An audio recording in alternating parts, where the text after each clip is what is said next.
Assalamualaikum warahmatullahi wabarakatuh. Perkenalkan, nama saya Muhammad Rafiq Qasimi dengan NIM 251111313108. Pada video kali ini saya akan menjelaskan tentang apa itu anatomi genitalia pria. Itu untuk memahami struktur dan fungsi sistem reproduksi pria. Genitalia eksterna atau penis itu adalah organ kopulasi dan ekresi yang tersusun dari 3 massa jaringan erektil silindris. Itu ada 2 korpus cavernosum, itu struktur erektil utama yang terbungkus tunika albumina yang kokoh. Lalu ada 1 jaringan korpus spongiosum, itu mengelilingi uretra dan membentuk glans penis. Di dalamnya itu terdapat uretra untuk sebagai jalan keluarnya urin dan semen. Nah, jadi di sini ada 2 korpus untuk struktur erektil utamanya.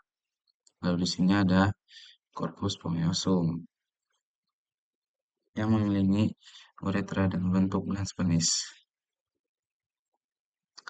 Ini juga gambarnya seperti ini. Di sini juga untuk eksternanya ada skrotum.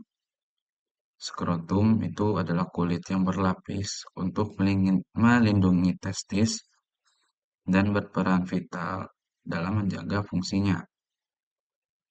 Memiliki otot dartos itu untuk mengatur luas permukaan skrotum untuk termoregulasi. Dan juga ada otot kremaster untuk mengangkat atau menurunkan testis untuk menjaga suhu optimal. Jadi ketika skrotum mengalami suhu panas itu akan menurunkan testis. Sedangkan ketika dia dingin itu mengangkat testis karena untuk menjaga suhu tetap optimal. Dan suhu testis itu harus berada di suhu 2-4 derajat lebih rendah daripada suhu tubuh untuk spermatogenesis yang efektif. Jadi untuk memproduksi sperma itu lebih efektif gitu. Lalu untuk genitalia internalnya itu ada testis. Nah, itu tadi di dalamnya skrotum tuh ada ini. Jadi ada testis, testicular strukturnya seperti ini. Ada spermatic cord, blood vessel, ductus, efferent ductul, testis, epididymis. Testisnya ini, nah ini testisnya seperti ini.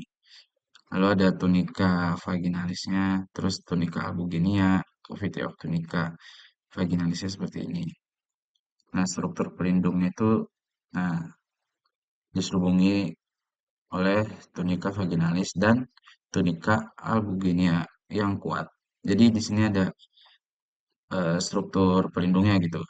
Tunica vaginalis dan tunica albuginea terletak pada di sini. Lalu tubulus seminiferus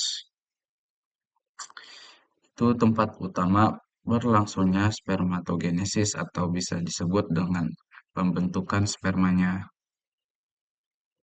Lalu ada sel Sertoli itu untuk memberikan nutrisi kepada sperma, membentuk blood testis, dan memproduksi inhibin.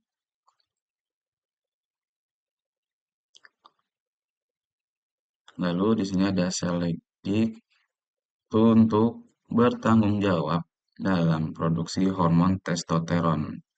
Jadi testis itu juga memproduksi yang namanya hormon testosteron.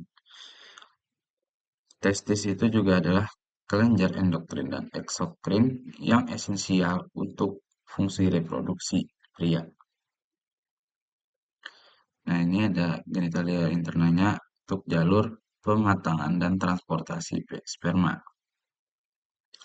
Jadi di sini ada epididymis itu adalah tempat pematangan dan penyimpanan sementara sperma. Sperma yang baru itu terbentuk belum motil, kemudian menjadi motil dan mampu membuahi. Lalu ada vas deferens, yaitu saluran berotot tebal yang mendorong sperma menuju uretra saat ejakulasi melalui gerakan peristaltik. Lalu ada ductus ejaculatorius, itu terbentuk dari gabungan gas deferens dan vesicula seminalis untuk menyalurkan sperma dan cairan seminal ke uretra. Jadi tadi epididymis itu adalah untuk tempat pematangannya. Ini seperti di sini. Epididymis ini untuk pematangan sperma. Lanjut, di sini ada kelenjar aksesori. Kelenjar aksesori atau itu ada produksi cairan semen. Di sini ada tiga, yaitu ada vesicula seminalis. Itu menghasilkan sekitar 60% volume semen. Cairan kaya fruktosa, energi sperma, dan prostaglandin untuk membantu motilitas. Lalu ada kelenjar bulboretralis, koper, itu untuk menghasilkan cairan mukoid pra-ejakulasi untuk lubrikasi dan menetralkan sisa urin asam di uretra. Lalu ada kelenjar prostat yang menyumbang sekitar 30% cairan semen, cairan yang sedikit asam, dan mengandung PSA untuk mencairkan semen yang mengelilingi uretra. Di sini juga ada jalur lengkap spermanya, itu ada dari produksi hingga ejakulasi. Pertama itu dari testis, testis memproduksi sperma di tubulus seminiferus. Setelah terproduksi sperma, lanjut ke epididymis, itu untuk pematangan dan penyimpanan sperma itu. Lanjut langsung ke vas deferens. Nah, itu tuh untuk transportasi ke ductus ejaculatoriusnya. Saat sudah transportasinya, lanjut ke ductus ejaculatorius, itu pencampuran dengan cairan seminal dari vesicula seminalis. Setelah itu lanjut langsung ke uretra. Mengalir melalui uretra, prostatika, membranacea, spongiosa, dan dikeluarkan. Nah, ini hubungan anatomi penting. Itu suplai darah. Ada tiga, yaitu arteri testikular, berasal langsung dari aorta abdominalis untuk menyuplai darah kayak oksigen ke testis. Terus ada vena testikular di kiri untuk bermuara ke vena renalis kiri, kemudian ke vena cava inferior. Lalu kanan itu bermuara langsung ke vena cava inferior. Plexus pampiniformis itu jaringan vena ini berfungsi sebagai penukar panas mendinginkan darah arteri yang masuk ke testis.